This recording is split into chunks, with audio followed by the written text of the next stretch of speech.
شاهد ظهور القمر الجديد نايل سات 301 في شهر رمضان، وداعا لقمر النايل سات القديم 201. وأهلا وسهلا بالقمر الجديد والترددات الجديدة. قريبا سوف يتم توقف أغلب القنوات على قمر النايل سات، إلى أن تقوم عزيزي المتابع بعمل التعديل على الترددات اللي راح تعرفها هسه، حتى ترجع الإشارة عندك مرة ثانية وتسوي بحث على جهاز الستلايت.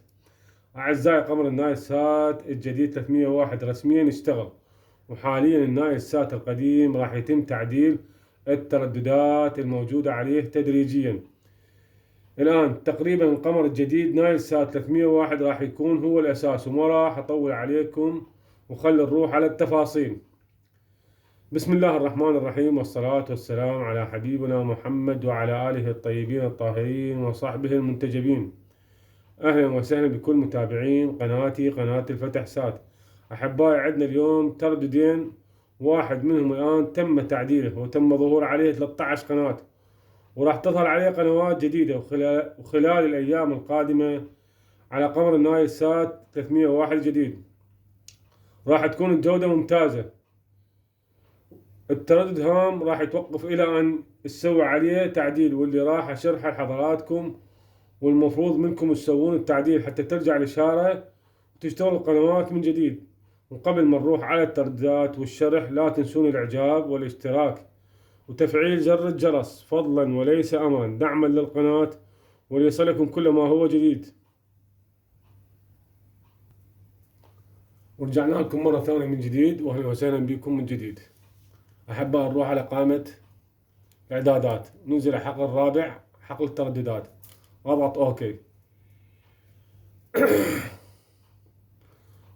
عندي 4 ألوان: أحمر وأخضر. أحمر العفو حذف، والأخضر إضافة، والأصفر تعديل، والأزرق بحث. اليوم عندنا شغل بالأصفر هو التعديل. أحبائي، التردد عندنا هو اللي توقف على نايل سات القديم هو 11803. حاليا إشارة ما بي.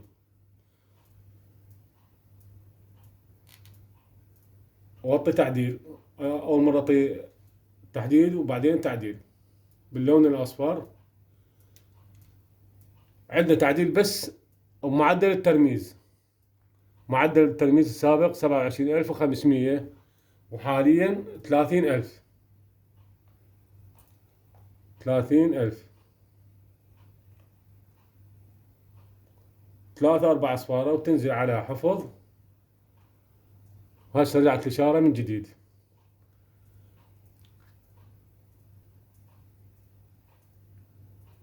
أحبائي، التردد الثاني هو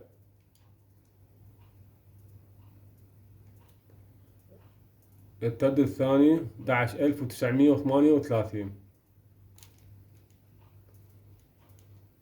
11938.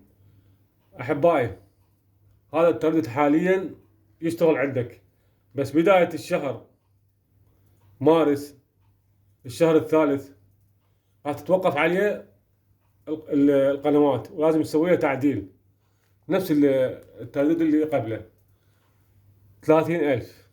بس حاليا هو يشتغل، بس بداية الشهر الثالث حيتوقف الشغل عليه. أحبائي، وصلنا وياكم إلى ختام الفيديو.